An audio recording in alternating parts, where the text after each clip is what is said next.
ಮುಖ್ಯಮಂತ್ರಿ ಸಿದ್ದರಾಮಯ್ಯನವರು ಗದಗ ಜಿಲ್ಲೆ ಲಕ್ಷ್ಮೇಶ್ವರದ ಒಂದು ಖಾಸಗಿ ಶಾಲೆಯ ಕಾರ್ಯಕ್ರಮಕ್ಕೆ ಬಂದಿದ್ರು.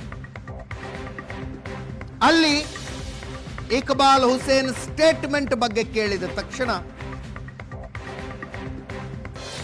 ನೋ ರಿಯಾಕ್ಷನ್, ಹೈಕಮಾಂಡ್ ಹೇಳಿದಂಗೆ ಅಂತ ಹೇಳ್ಕೊಂಡು ಮುಂದೆ ಹೋಗ್ಬಿಟ್ರು.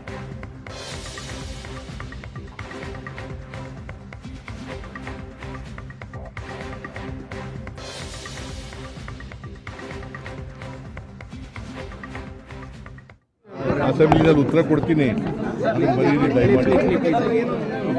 ಅಸೆಂಬ್ಲಿನಲ್ಲಿ ಇವರು ಉತ್ತರ ಕೊಡ್ತಾರೆ, ಮಹದಾಯಿ ಬಗ್ಗೆ, ಅಪ್ಪರ್ ಕೃಷ್ಣ ಬಗ್ಗೆ ಎಲ್ಲ ಉತ್ತರ ಕೊಡ್ತಾರೆ.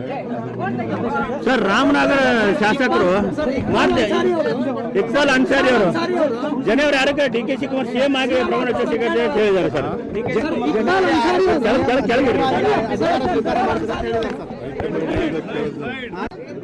ಅಸೆಂಬ್ಲಿನಲ್ಲಿ ಉತ್ತರ ಕೊಡ್ತೀನಿ, ಬರೀರಿ ದಯಮಾಡಿ. ಅಸೆಂಬ್ಲಿನಲ್ಲಿ ಇವರು ಉತ್ತರ ಕೊಡ್ತಾರೆ. ಇನ್ನು ಡಿ.ಕೆ. ಶಿವಕುಮಾರ್ ಬಣದ ಮತ್ತೊಬ್ಬ ಶಾಸಕ, ಚನ್ನಗಿರಿ ಶಾಸಕ ಶಿವಗಂಗಾ ಬಸವರಾಜು. ಡಿ.ಕೆ. ಶಿವಕುಮಾರ್ ನಮ್ಮ ಆರಾಧ್ಯ ದೈವ ಅನ್ನೋದ್ರಲ್ಲಿ ಎರಡನೇ ಮಾತಿಲ್ಲ. ಜನವರಿ 6 ಅಥವಾ 9ಕ್ಕೆ ಅವರು ಮುಖ್ಯಮಂತ್ರಿಯಾಗಿ ಪ್ರಮಾಣ ವಚನ ಸ್ವೀಕರಿಸಿದರೆ ಖುಷಿಯಾಗುವವರಲ್ಲಿ ಮೊದಲಿಗನೇ ನಾನು. ಡಿಸೆಂಬರ್ ಮುಗಿಯೋ ತನಕ ಉತ್ತರ ಕೊಡಲ್ಲ. ಜನವರಿಗೆ ಸಂಕ್ರಾಂತಿ ಬರುತ್ತೆ, ಎಲ್ಲರಿಗೂ ಒಳ್ಳೆಯದಾಗತ್ತೆ, ಕಾಯಿರಿ, ನಾನು ಜನವರಿಯಲ್ಲಿ ಮಾತಾಡ್ತೀನಿ ಅಂದ್ರು.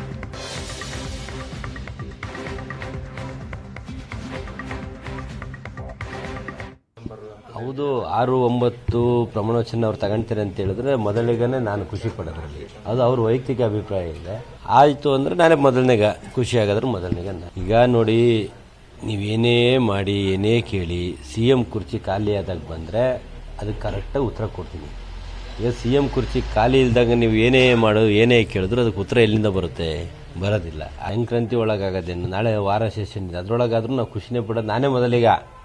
ನೀವು ಯಾಕೆಂದ್ರೆ ಮುಂಚಿಂದ ನಿಮ್ಗೆ ಹೇಳ್ಕೊಂತ ಬಂದಿ. ಆದರೆ ಈ ಮುಖ್ಯಮಂತ್ರಿ ವಿಷಯನ ನಾನು ಡಿಸೆಂಬರ್ ಮುಗಿಯೋರಿಗೆ ಮಾತಾಡಲ್ಲ ಅಂತ ಹೇಳಿರೋದ್ರಿಂದ ನಿಮಗೆ ಅದಕ್ಕೆಲ್ಲ ಜನವರಿ ರಿಪ್ಲೈ ಕೊಡ್ತೀನಿ. ಸಂಕ್ರಾಂತಿ ಬರ್ತಿದೆ, ಎಲ್ಲರೂ ಒಳ್ಳೇದಾಗ್ತದೆ. ಕೆಪ್ಸಿ ಅಧ್ಯಕ್ಷರು ಹೇಳಿದ್ದಾರೆ, ಯತೀಂದ್ರವ್ರ ಬಗ್ಗೆ ಗಮನ ಹರಿಸಿದ್ದೀನಿ, ಅದನ್ನು ಹೈಕಮಾಂಡ್ ಮುಟ್ಟಿಸ್ತೀನಿ ಅಂತ ಹೇಳಿದ್ದಾರೆ. ಈಗ ಹೈಕಮಾಂಡ್ ಏನು ಸೂಚನೆ ಕೊಡುತ್ತೋ ಅದನ್ನು ಮಾಡ್ತಾರೆ. ಯತೀಂದ್ರವ್ರು ಮಾತಾಡೋದು ತಪ್ಪೆ, ನಾನು ಮಾತಾಡೋದು ತಪ್ಪೆ, ಯಾರೇ ಮಾತಾಡೋದು ತಪ್ಪೆ. ಈ ಹಿಂದೆ ಮಾತಾಡಿರೋರು ಅನುಭವಿಸಿರೋ ತಾವೆಲ್ಲ ನೋಡಿದ್ದೀರಿ. ಹಾಗಾಗಿ ಯಾರು ಮಾತಾಡಿದ್ರು ತಪ್ಪಿದೆ. ಶಿಸ್ತು ಪಾಲನಾ ಸಮಿತಿಯವ್ರನ್ನ ಒಂದು ಸತಿ ನೀವು ಕ್ವಶನ್ ಹೋಗಿ ಕೇಳಿದ್ರೆ ಉತ್ತಮ ಆಗ್ತದೆ. ಎಲ್ರಿಗೂ ಹಿಂಗೆ ನೋಟಿಸ್ ಕೊಡ್ತಿದ್ರೆ ಇವ್ರಿಗೆ ಯಾಕೆ ಕೊಡ್ತಿಲ್ಲ ಅನ್ನೋ ನೀವು ಅವ್ರನ್ನ ಹೋಗಿ ಕೇಳಿದ್ರೆ ಅವ್ರು ಕರೆಕ್ಟಾಗಿ ಉತ್ತರ ಕೊಡ್ತಾರೆ. ಮುಖ್ಯಮಂತ್ರಿ ಮಗ ಅಂತ ಕೊಟ್ಟಿಲ್ವಾ, ಯಾಕೆ ಕಾರಣಕ್ಕೆ ಕೊಟ್ಟಿಲ್ಲ ಅಂತೇಳಿ. ನಾನು ನೆನ್ನೆನೂ ಹೇಳಿದ್ದೀನಿ, ನಾವು ಮುಖ್ಯಮಂತ್ರಿ ಮಗನೇ ಅಂತ. ತಾವು ನೋಡಿದ್ರೆಲ್ಲ ಗೊತ್ತಿಲ್ಲ ಮಾಧ್ಯಮಗಳು. ಹಾಗಾದ್ರೂ ನೋಟಿಸ್ ಕೊಡ್ತದೆ ಹೈಕಮಾಂಡು. ಮುಂದಿಂದ ಅವ್ರಿಗೆ ಏನು ಕ್ರಮ ತಗೋದು ಹೈಕಮಾಂಡ್ ತೀರ್ಮಾನ ಮಾಡ್ತಾರೆ. ನೀವು ಸಂಬಂಧಪಟ್ಟವ್ರನ್ನ ಹೋಗಿ ಕೇಳಿದ್ರೆ ಉತ್ತಮ. ಜನವರಿ ಸಂಕ್ರಾಂತಿ ಖುಷಿ ಇರಲೇಬೇಕಲ್ಲ, ಸೂರ್ಯಪಥ ಬದಲಾವಣೆ ಆಗ್ತಾನೆ. ಎಲ್ಲರೂ ಊಟ ತಿಂಡಿ ಅವೆಲ್ಲ ಸಾಮಾನ್ಯ, ಒಂದು ವಿಶ್ವಾಸ ಕೂಟ ಅಂತಾರೆ, ಅದಕ್ಕೆ ಸೇರಿರ್ತಾರೆ, ಸಹಜ ಮನುಷ್ಯನ ಕೂಡ. ಈ ಸೆಷನ್ ನಡೆಯೋ ಸಂದರ್ಭದಲ್ಲಿ ನಾನು ರೂಮಲ್ಲಿ ದಿನ 15-20 ಜನ ಮೇಲೆ ಊಟ ಮಾಡ್ತೀವಿ ಡೈಲಿ. ಒಂದಿನ ನೀವು ಕರೆದ್ರೆ ಅಲ್ಲಿ ಹೋಗ್ತೀವಿ, ಯಾರು ಕರೆದಲ್ಲೇ ಹೋಗ್ತೋ ನಮ್ಮ ಮನೆಗೆ ಇರ್ತೀವಿ, ಇನ್ನೊಬ್ರು ರೂಮಲ್ಲಿ ಇರ್ತೀವಿ, ಎಲ್ಲ ನಮ್ಮ ವಿಶ್ವಾಸದಲ್ಲಿದ್ದೀವಿ. ಹಂಗಾಗಿ 20 ಜನ 30 ಜನ ಸೇರೋ ಸಹಜ. ಅದಕ್ಕೆ ನೀವು ತಪ್ಪಾಗಿ ತಿಳ್ಕೊಂಡ್ರೆ ಉತ್ತರ ಏನು ಕೊಡೋದು? ಹೇಳಿಕೆ ನಂತರದಲ್ಲಿ ಈ ಹೋದ ಸೆಷನ್ನಲ್ಲೂ ಸೇರಿರೋ ತಮಗೆ ಮಾಹಿತಿ ಇರಬೇಕು ಅನ್ಸುತ್ತೆ. ಅವಾಗ ಯತೀಂದ್ರ ಅವ್ರು ಹೇಳಿಕೆನೇ ಇದ್ದಿಲ್ಲಲ್ಲ, ಮತ್ತೆ ಖಾಲಿ ಇದೆಯಾ ಕುರ್ಚಿ? ಇಲ್ಲ, ಹೋದರೆ ಇವತ್ತು ಹೋಗ್ಬೇಕಿತ್ತು, ಹೋಗ್ತಾ ಇಲ್ಲ. ಇಲ್ಲಿ ನಂದೊಂದು ಆರಾಧ್ಯ ದೇವ ಗಣಪತಿದೊಂದು ಕಾರ್ತಿಕ ಇದೆ, ಅದ್ ಕಾರಣ ಹೋಗ್ತಾ ಇಲ್ಲ. ಅದು ಇದು ಇಂಥದ್ದೊಂದು ಚಳುವಳಿ ಇದೆಯಲ್ಲ, ಓಟ್ ಚೋರಿ ಚಳುವಳಿ ವಿಷಯ ಹೋಗ್ತಾ ಇದ್ದಾರೆ.